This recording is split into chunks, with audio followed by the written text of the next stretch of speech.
আজি মুগ দালিৰ এটা একেবাৰে হেল্ডি ধোচাৰ ৰেচিপি লৈ আহিছোঁ আৰু ধোচা আমি ফাৰ্মেণ্ট কৰিব লাগে বনাব লাগে কিমান হেৰি হয় কিন্তু এইটো একেবাৰে ইজি হয় আৰু তাৰ কাৰণে ভিতৰৰ পুৰটোৰ কাৰণে মই প্ৰথমতে বনাই লৈছোঁ কেৰাহীত তেল দিছোঁ অলপ হিং দিছোঁ পিঁয়াজ দি লগে লগে মই কেঁচা মটৰ দি দিছোঁ আৰু যদি ফ্ৰ'জেন মটৰ থাকে তেতিয়াহ'লে পিছত দিলেও হ'ব আৰু এইখিনি সিজিব লাগিব মটৰখিনি আৰু দি লগে লগে নিমখ দি দিছোঁ আৰু অলপ মই ঢাকি দিম তেতিয়া মটৰখিনি সিজি যাবগৈ আৰু এই ধৰণে পূৰা অলপ ঢাকি দিলে কাৰণ নিমখ আছে যিহেতু মটৰখিনি কেঁচা সোনকালে সিজি যাব ইয়াত দিছোঁ মই কেঁচা জলকীয়া অলপ আদা কাটি লোৱা অলপ আদা হালধি গুড়ি আৰু অলপ জলকীয়াৰ গুড়ি আৰু অলপ জিৰা ধনিয়াৰ গুড়ি দিছোঁ দি পেলাই এইখিনি ভালকৈ মই লৰাই ল'ম আৰু এতিয়া মই বইল কৰি লোৱা আলুখিনি এই ধৰণে মই ভাঙি ভাঙি দি দিছোঁ আৰু এতিয়া এইখিনি খুব ভালকৈ মই অলপ গেছৰ ফ্লেমটো অলপ হাই কৰি পেলাই এইখিনি খুব ভালকৈ মই ভাজি ল'ম আৰু এইখিনি খুবেই টেষ্টি হয় পুৰ আৰু ইয়াত আপোনালোকে যদি বেলেগ কিবা চব্জি ব্যৱহাৰ কৰিব পাৰে আৰু লাষ্টত ধনিয়া পাত দি পেলাই মই এইখিনি আকৌ অলপ লৰাই মেলি এইখিনি নমাই পেলাই থৈ দিম এইখিনি অলপ ঠাণ্ডা হ'বলৈ থৈ দিছোঁ ইয়াত লৈছোঁ মই চাউল আৰু দাইল মুগ দালি এইখিনি মই তিয়াই থৈ দিছিলোঁ 4 ঘণ্টাৰ কাৰণে এইখিনি অলপ ফুলি যোৱাত এতিয়া মই এইখিনি ইয়াত ভালকৈ পূৰা ফাইন পিচি ল'ম আৰু লগতে অলপ ক্ৰিস্পি হ'বৰ কাৰণে মই অলপ চুজি দি দিছোঁ আৰু দৈ দিছোঁ কাৰণ আমি ইনষ্টেণ্ট বনাইছোঁ যিহেতু সেইকাৰণে মই দৈ দিছোঁ আৰু অলপ নিমখ দিছোঁ ইয়াত আপোনালোকে গোটা মেথি বা কেঁচা জলকীয়া আদা এইবোৰ ব্যৱহাৰ কৰিব পাৰে মই কিন্তু একেবাৰে প্লেইন বনাইছোঁ আৰু এতিয়া এইখিনি ভালকৈ পিচি পেলাই আৰু এটা বাটিত মই ট্ৰান্সফাৰ কৰি লৈছোঁ এইখিনি বহুত ঠিক হৈ আছে সেইকাৰণে বাটিটো অলপ হেৰি কৰি পেলাই দি দিছোঁ আৰু এইখিনিত ইয়াত আৰু অলপ পানী দিব লাগিব কাৰণ ইয়াত মানে মই অলপ দেৰি মানে 5-10 মিনিটমান মানে এই ধৰণে অলপ থৈ দিম তেতিয়া চুজিখিনি অলপ ফুলি যাব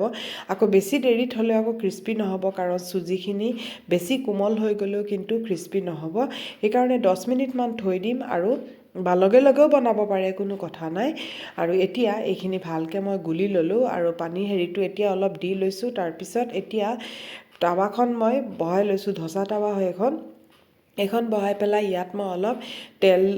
ৰিফাইন তেল লগাই লৈছোঁ লগাই পেলাই গোটেইখনত ভালকৈ মই ৰিফাইন তেলখিনি টাৱাখনত পূৰা হেৰি কৰি ল'লোঁ আৰু দেখিছে নহয় পূৰা ধোঁৱা উৰিছে এই সময়তে ইয়াত মই অলপ পানী দি দিম তেতিয়া টাৱাখনৰ ওপৰ ছাইডটো অলপ ঠাণ্ডা হৈ যাব আৰু তলটোতো গৰম থাকিবই আৰু এতিয়া ইয়াতে এই ধৰণে পূৰা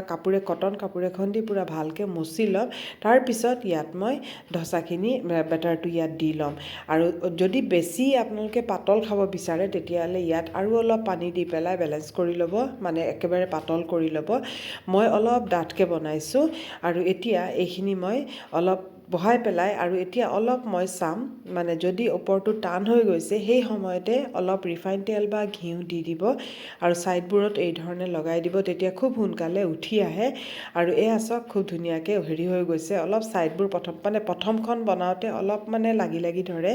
অকল ছাইডবোৰ লাগি ধৰে কিন্তু খুব ধুনীয়াকৈ উঠি যায়গৈ এয়া চাওক খুব ধুনীয়াকৈ উঠি গৈছে যি ফালৰ পৰা উঠিব সেই ফালৰ পৰা আপোনালোকে এই ধৰণে হেৰি কৰি দিব খুব ধুনীয়াকৈ উঠি যায় আৰু ইয়াত মই আলুৰ যিটো পুৰ বনাইছিলোঁ এইটো পুৰটো মই দি দিছোঁ আৰু এই ধৰণেও বনাব পাৰে এইখন অলপ ফ'ল্ড কৰি দিব আৰু দি পেলাই এই ধৰণেও বনাব পাৰে বা আৰু এটা হেৰি দেখুৱাম মই আৰু 2 ধৰণে বনাব পাৰে এইটো একেবাৰে সহজ হয় আৰু দেখিছে নহয় কিমান ধুনীয়া ক্ৰিস্পি হৈছে আৰু একেবাৰে ক্ৰিস্পি হৈছে এইখন আৰু নেক্সট টাৱাখন কিন্তু পূৰা ক্লিন কৰি ল'ব লাগিব অলপো গুৰি চুৰি এইবোৰ থাকিব নালাগিব ক্লিন কৰাৰ পিছত আৰু তেল দিয়াৰ প্ৰয়োজন নাই আকৌ মই ইয়াত পানী অলপ ছটিয়াই পেলাই আকৌ মচি দিম এই ধৰণে পানী অলপ ছটিয়াই আকৌ এইখন ভালকৈ মচি ল'ম কাৰণ এবাৰ তেল দিয়াৰ পিছত আৰু বাৰ তেলৰ কোনো প্ৰয়োজন নাই আৰু এইখিনি দি পেলাই এতিয়া আকৌ মই এইখিনি খুব ধুনীয়াকৈ হেৰি কৰি ল'ম মানে পূৰা পাতল কৰি ল'ব পাৰে আৰু মোৰ চামুচখন অলপ হেৰি হয় পাতল কৰিবলৈ বাতি ল'ব লাগে তেতিয়া আৰু বেছি ধুনীয়াকৈ পাতল হৈ যায় কিন্তু মই আজি পাতল নাই বনোৱা অলপ ডাঠকৈ বনাইছোঁ আৰু মোৰ ধোচাৰ ৰেচিপি মোৰ চেনেলত আছে আৰু আপোনালোকে চাব পাৰে খুবেই সহজ ধোচাৰ ৰেচিপি আছে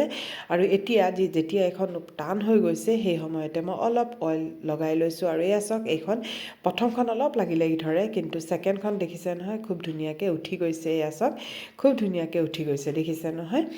আৰু এতিয়া এইখন এই ধৰণে আপোনালোকে ফল্ড কৰি পেলাই এয়া চাওক পূৰা ক্ৰিস্পি হৈছে দেখিছে নহয় দেখাতে গম পাইছে চাগে এয়া চাওক খুব ধুনীয়াকৈ পূৰা ক্ৰিস্পি হৈছে আৰু যদি আপোনালোকে ভিতৰত পুৰটো দিব বিচাৰে তেতিয়াহ'লে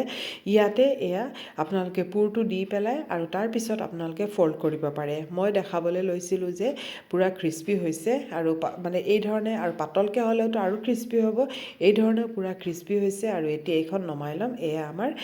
ধোচা একেবাৰে সহজ ধোচা ৰেডি হৈ গ'ল আৰু যদি ভাল লাগিছে তেতিয়াহ'লে এটা লাইক কৰিব আৰু শ্বেয়াৰ কৰি দিব আপোনালোকে এই ধৰণে বনাই পেলাই ল'ৰা ছোৱালীক ছাৰ্ভ কৰিব পাৰে